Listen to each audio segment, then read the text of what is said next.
everyone, welcome to our Health Bet group. I hope that you are excited for this to start tomorrow. I know I sure am. I need to dial it in. But first things first, this video's purpose is to just give you some ideas, some tips, some advice on how to make the most out of this group, and then also the details of the Health Bet and how to qualify for that. But I just wanted to congratulate you and thank you for being a part of this group. Everyone in this group serves a greater purpose. Every time you guys post a workout, you share your Shakeology, you do a nightly check-in, you comment on the morning post, you support one another, it builds this trust, this foundation, this community of like-minded people where you know someone cares. Someone cares if you skip your workouts. Someone cares if you don't check in at night, right? And so the more layers of accountability and support and trust and just knowing that you could go on here and tell us about a non-scale victory, that you were able to do one more push-up, or that, man, I kind of fell off the wagon last night, but I'm back on it today.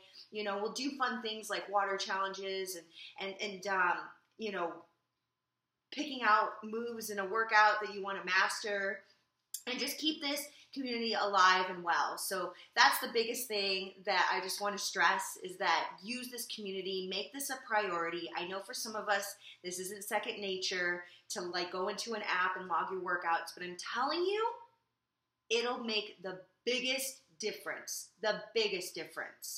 in whether or not you feel successful at the end of this challenge, or if you feel like you could have done more, or that you let yourself down.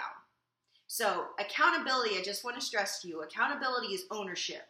Accountability isn't me or whoever invited you to this group getting on your ass and being like, why did you miss your workouts? What's going on? Like military, you know, diligent, angry, you know, you're going to suffer the consequences type of coaching. It's more of like a, hey, we're all here. I'm going to check in on you. I'm going to make sure you're doing okay. But at the end of the day, I can't do your workouts for you. I can't drink your Shakeology for you. I can't make you use those portion containers. It's on you. And it's that level of commitment and understanding and knowing your why and making it strong and profound to you. Maybe even writing it down, having it in your bathroom, whatever it's going to take. Because up to this point, if you're not where you want to be, you're going to have to do some things differently, right? What do they say? The definition of insanity is doing the same thing over and over again and expecting different results. So if you want something different this time, you're going to have to be open to doing different things. And so I just want to stress the fact that in this journey, this next month's journey, and then continuing on, you know, because I know a lot of you continue on with groups, I know I do, is that it's 80% your psychology and 20% strategy. So I'm gonna give you some strategies. I'm gonna help you out on the best practices that I've learned that's kept me accountable to my goals.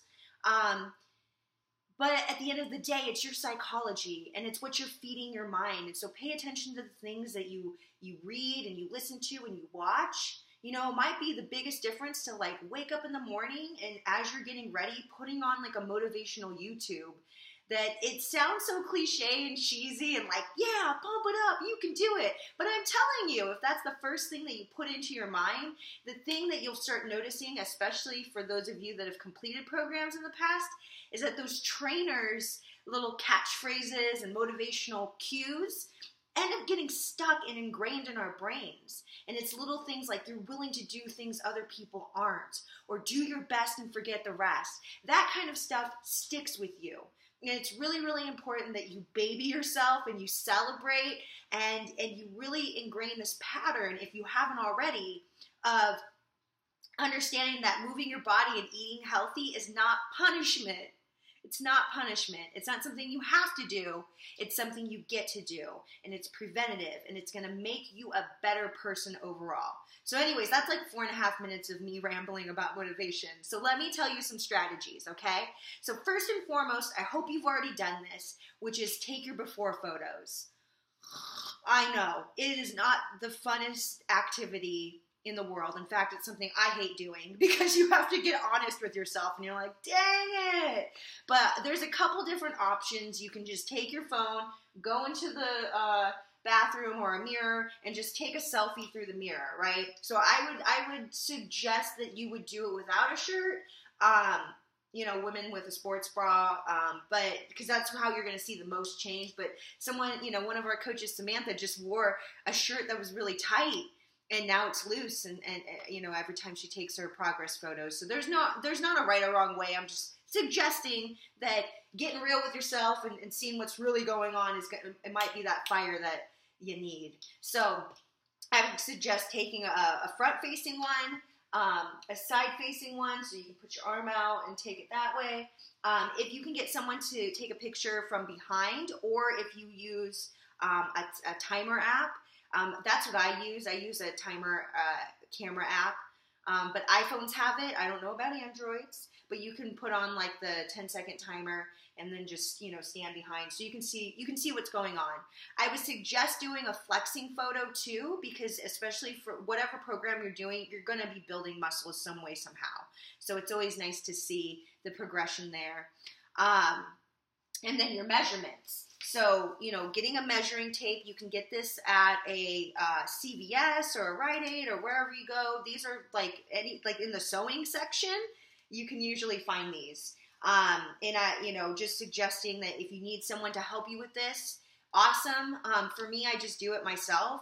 So, you know, you just put it around and then wherever the tape lands, boom. I just, I tally it down. I have it in a notebook for myself. And then I will also transfer my measurements into the app that we're using. But I just like writing it down because I'm a pen and paper person. Tracking your weight. It's usually better to do this first thing in the morning. So if you haven't done it already, maybe wait till tomorrow morning and then track your weight that way. Because our weight fluctuates so much throughout the day. So don't let your scale be the only determining factor in your success, because you could literally gain like 3 pounds by drinking a gallon of water. So go easy on yourself. The next thing is picking your program. Some of you already know your program. If you actually have the physical copy, putting the calendar somewhere where you can see it, or just maybe even taking some time and scheduling your workouts into your phone. Making sure you know this is a non-negotiable. Pick the time that you're going to work out, especially for those of you that work full-time and you have a structured schedule. Pick what time you're going to do it, and then it's non-negotiable, because when we set goals, we set intentions, and you're not going to no longer be relying on your feelings. So if you decide, all right, the only time I can work out is 5 a.m., well, if that alarm clock goes off and you're like, oh, I don't feel like it, it doesn't matter. You set your intentions, you set a plan, and some days you're just not going to feel like it, but who cares, right? You got to do it anyways. So scheduling your workouts is really important, knowing what workouts you're going to do. So picking a program if you haven't already, that's key. So then you take out the fitness component. For those of you that are going to the gym, you know, just plan out what times you're going to the gym. You already know. And then this is the biggest one.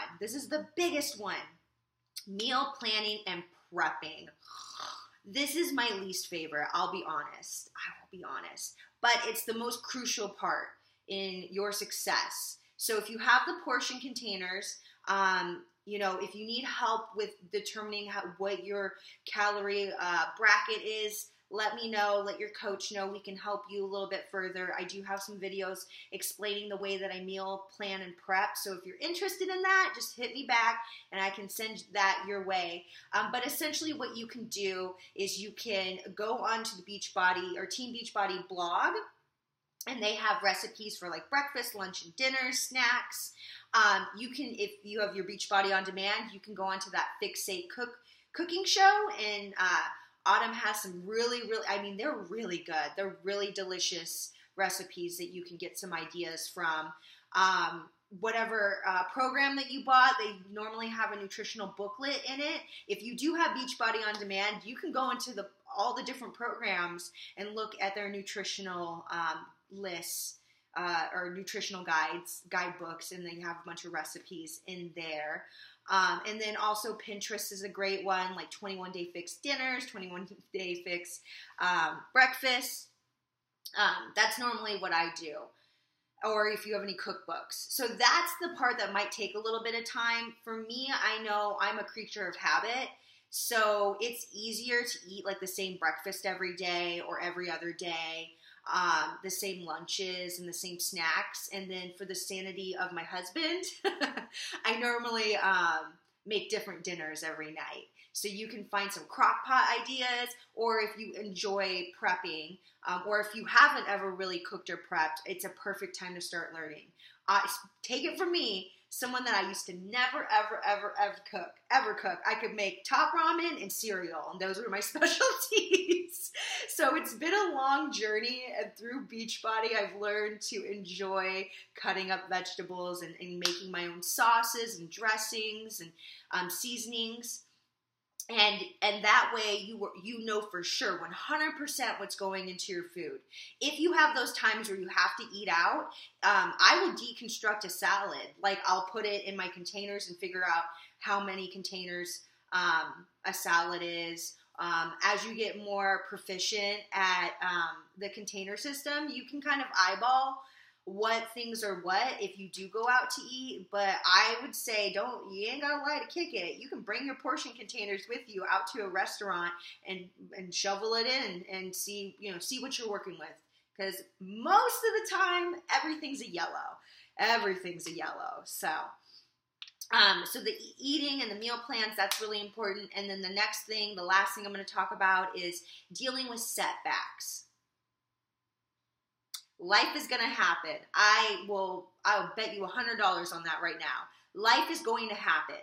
So you need to know, what are you going to do when you feel too tired? What are you going to do when you get sick? What are you going to do when you're super, super busy and you have no food on deck? What are you going to do when you miss a workout, or you eat bad one day, or you're out with your friends and they want you to have a drink and eat some appetizers at Applebee's? What are you going to do? How are you going to best equip yourself? Thinking of these things in advance and kind of having a game plan and knowing how you're going to react to that situation will build your muscle, right? It'll build your muscle in your brain of being able to see a potential issue, overcome it, and then you must celebrate. You must celebrate. Especially if you're like going out with friends and you eat a salad with your dressing on the side and they're all eating cheeseburgers. Sitting there and dwelling on the fact that you can't have that is just going to make you feel terrible. And these changes that we're trying to ingrain in your nervous system and in the patterns in your mind and in your body, it's going to just reinforce the fact that this is temporary. But if you eat your salad and then you celebrate the fact that you don't feel bloated, you feel good, you feel light, you're satiated, those are the little things that are going to really add up at the end of this month. And that I guarantee you that if you do everything in your power to just push towards your goals and you do it with a positive, good attitude and you're excited about it, when we reach February 5th, I know that you will be like, let me into the next group. Like, you'll be so fired up and you'll have amazing results. And just remember that you can't stop doing the things that got you to success in the first place. So if you end up having a huge weight loss, or you lose a bunch of inches, and that isn't just like, oh wow, I got there, now I can eat how I used to eat and do all the things I used to do. This is a lifestyle shift. And so it's gonna, we may falter a little bit, but we're always gonna get back on and keep going forward together. Oh my gosh, this is almost 15 minutes. Last thing, how to qualify for the health bet. So in order to qualify for the health bet, you will have to post per week at least 3 workouts. These don't need to have photos, but I always recommend putting a sweaty selfie. But these don't have to have photos for your workouts. The other thing that does need photos that are different, that are authentic, organic every single time, are your 5 Shakeologies. So you could just be holding your Shakeology, you could take a picture with your Shakeology, whatever the case may be. Just make sure you take a picture with it and then you upload it that way. If you complete this for the 4 weeks of posting your 3 workouts and your 5 Shakeologies per week, then the system will recognize that. Whatever email that is associated with this group, the email that you use to log in, just make sure you go on Team Beachbody and see if that your address is up to date and everything looks good, because they will be scanning the system, saying, okay, who's got it, who's not, and then they'll be cutting checks that way and sending it to the address that you have on file. So I believe the pot of cash is about over $2 million. So depending on how many people qualify, then that's how it's going to be split up. In our last health vet group, each of us that completed it and qualified got about $16. So, and that was a lower, I think we only had like maybe 1.2 million out of that. So this is really exciting. Hopefully that's an extra incentive, and stay tuned, because I'll probably be doing some extra incentives for those of you that post every single day and you stay consistent and you cheer other people on. So I hope that this was helpful. I hope that you watched it, and I will talk to you guys soon. Bye.